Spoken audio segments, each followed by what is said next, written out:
है। लेकिन देखिए, भारतीय जनता पार्टी बदले की भावना से काम करती है। ये सबसे बड़ी त्रासदी वसई गांव में आने वाली है। ये एंटी अटल बिहारी वाजपेयी बीजेपी है। ये अटल बिहारी वाजपेयी साहब ने कहा था कि अरे मोदी, राजधर्म निभाओ। 30 लाख की जनता अभी से इस बात को लेकर आतंकित है कि बीजेपी आएगी तो क्या होगा। जब इनके पास पूरी शक्ति सामर्थ्य आ जाएगी तो मैंने स्पष्ट संदेश दिया है कि भाजपा आएगी, बुलडोजर लाएगी। नमस्कार, मैं गोपाल सिंह और आप देख रहे हैं रियल न्यूज़ नेटवर्क। दोस्तों, मैं उपस्थित हूँ वसई में और यहीं से हम आज चुनाव पे चर्चा करेंगे। चर्चाएं हमेशा होती रहती है, लेकिन अब जो चुनाव सर पे है वसई विरार शहर महानगर पालिका की, उसी पे हम चर्चा करेंगे। और चर्चा करने के लिए मेरे साथ में हैं रवि भूषण जी। बने रहिए और देखते रहिए रियल न्यूज़ नेटवर्क। सर नमस्कार। नमस्कार। क्या कहेंगे, अब तो चुनावी हलचल तेज हो चुकी है और 15 जनवरी को तो चुनाव ही होना है। क्या लगता है वसई विरार शहर म्यूनिसिपल कॉरपोरेशन पे किसका कब्जा होगा? ये जो शब्द है कब्जा होगा, अपने आप में ही बहुत ही एक तरह से अजीब शब्द है। मतलब सत्ता सही है। आपने बिल्कुल सही कहा कि कब्जा करने की नीयत से ही काम कर रहे हैं। और इसमें जो मेजर सबसे बड़ी शक्ति है, जिनकी केंद्र में भी पावर है, स्टेट में भी पावर है, और यहाँ पे दो विधायक भी हैं जिनके, तो मेजर भारतीय जनता पार्टी कब्जा करने की कोशिश कर रही है। अब होगा, ये चिंता का ये विषय है। 30 लाख की जनता अभी से इस बात को लेकर आतंकित है कि बीजेपी आएगी तो क्या होगा। तो बीजेपी, यही सवाल है सर कि बीजेपी आएगी। सांसद हो गए हेमंत बिश्नोई सावराज, दो तीन विधायक, और यहाँ तो एक तरफा जीत मिली भारतीय जनता पार्टी को। वसई विरार शहर म्यूनिसिपल कॉरपोरेशन पे अगर भारतीय जनता पार्टी की सत्ता आती है तो क्या होगा वसई विरार में? देखिए, सबसे पहले बीजेपी के पास वसई विरार के कल्याण के लिए सेवा भावना की कमी है और इनके पास कोई प्लान नहीं है। इनके कार्यकर्ता को कॉन्ट्रैक्टर बनना है, ठेकेदार बनना है। इनके जो नेता हैं उनको और बड़ा ठेका लेना है। और सबसे बड़ा क्या करेंगे, जब इनके पास पूरी शक्ति सामर्थ्य आ जाएगी तो मैंने स्पष्ट संदेश दिया है कि भाजपा आएगी, बुलडोजर लाएगी। ये जो आप देख रहे हैं ना, बुलडोजर घूम रहा है, एक्चुअली ये भारतीय जनता पार्टी को अब कमल का चुनाव चिन्ह बदल देना चाहिए, बुलडोजर चुनाव चिन्ह बना लेना चाहिए। पिछले चुनाव में भी सर इन्होंने बुलडोजर में प्रचार किया था, और बाद में जब त्रासदी हुई, 41 बिल्डिंगें जब गिरी, तो उस समय आपने देखा होगा कि उन लोगों को इन बीजेपी के नेताओं ने, राजन नाइक साहब ने, किरण भोईर साहब ने, नवीन दुबे जी ने, सभी ने इस्तेमाल किया था अपने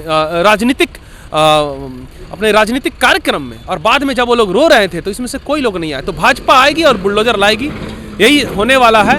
तो मेरे वसई विरार के प्यारे भाइयों, बहुत सावधान रहिए, बहुत ही ज़्यादा सावधान रहिए। मैंने है कि भारतीय जनता पार्टी जब आएगी तो उसके पास इतनी शक्ति और सामर्थ्य रहेगी कि ये किसी की सुनेगी नहीं। इनको कुछ पड़ा हुआ भी नहीं है, क्योंकि इनके पास इतना ज़्यादा सपोर्ट है कि इनको यदि मान लीजिए कि 5-10 लाख जनता यदि दुखी भी हो जाए तो इनको कुछ फर्क नहीं पड़ता है। तो बड़े ही निर्दयता तरीके से मैं आपको बोल रहा हूँ, लिख के ले लीजिए कि बीजेपी आएगी, बुलडोजर लाएगी। ये तो एक पहली त्रासदी हो गई। सबसे बड़ा सवाल है रवि भूषण जी, ईस्ट का पूरा पट्टी, आप विरार से लेकर के आप नाई गांव तक आओ, ये अवैध निर्माण का जंजाल है। 10,000 से ज़्यादा झुग्गी झोपड़ियाँ, अवैध बिल्डिंगें हैं, ज़मीन किसी और का, बिल्डर ने डेवलप कर दिया किसी और का। मलाई खाने के टाइम में सब खाए, लेकिन ये लोगों का घर सुरक्षित रहेगा नहीं। वो बीच में आकर के प्रताप सर नायक जी बोले थे कि क्लस्टर डेवलपमेंट लाऊंगा, और नायक साहब जो पालक मंत्री है वो गणेश नायक जी, उन्होंने कहा था कि हम एसआरए तो 2020 से है, पर अब तो घर भी मिलना मुश्किल हो गया है। नहीं, इसमें दो चीज़ें हैं। पहला बात तो ये आप जो बोल रहे हैं ना कि सिर्फ वसई का पूर्व का जो पट्टा है वो इससे अधिकतर है प्रभावित होगा, बिल्कुल सही है। लेकिन देखिए, भारतीय जनता पार्टी बदले की भावना से काम करती है। ये सबसे बड़ी त्रासदी वसई गांव में आने वाली है, क्योंकि बदले की भावना से सबको MRTP सबका जो नोटिस है, बदले की भावना से काम करने वाली पार्टी है। बदले की भावना से आप देखिएगा बिल्डरों पर इनकम टैक्स के रेड कराए जा रहे हैं, बदले की भावना से। मैं बोल रहा हूँ, rule of law Vasai Virar में नहीं है, ये यहाँ का मुख्य मुद्दा है।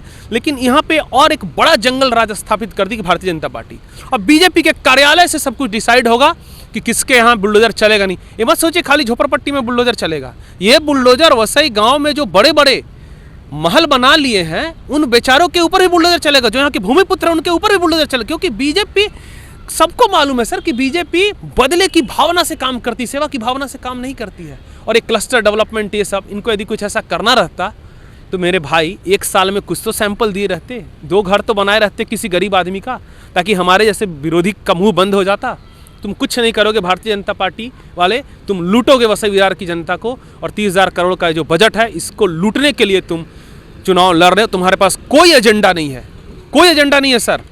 मैं आज अटल बिहारी वाजपेयी साहब का कल जन्मदिन है 25 तारीख को, मैं बताना चाहूँगा कि ये जो बीजेपी अभी है ये एंटी अटल बिहारी वाजपेयी बीजेपी है। ये अटल बिहारी वाजपेयी साहब ने कहा था कि अरे मोदी राजधर्म निभाओ, मतलब एक तरह से अटल बिहारी वाजपेयी ने नरेंद्र मोदी को अधर्मी होने का सर्टिफिकेट दे दिया था, क्योंकि ये जनता के बीच में भेद करते हैं सर।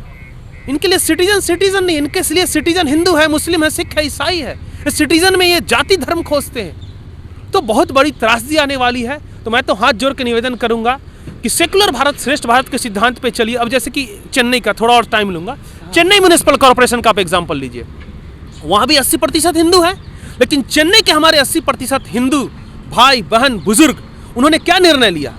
उन्होंने सेकुलर एक प्रोग्रेसिव अलायंस इस तरह करके नाम रखा, और एक जब 200 सीट पे जब चुनाव होता है तो 178 सीट पे सेकुलर पार्टी आती है, और एनडीए को कितना मिलता है सीट? सिर्फ 1 सीट।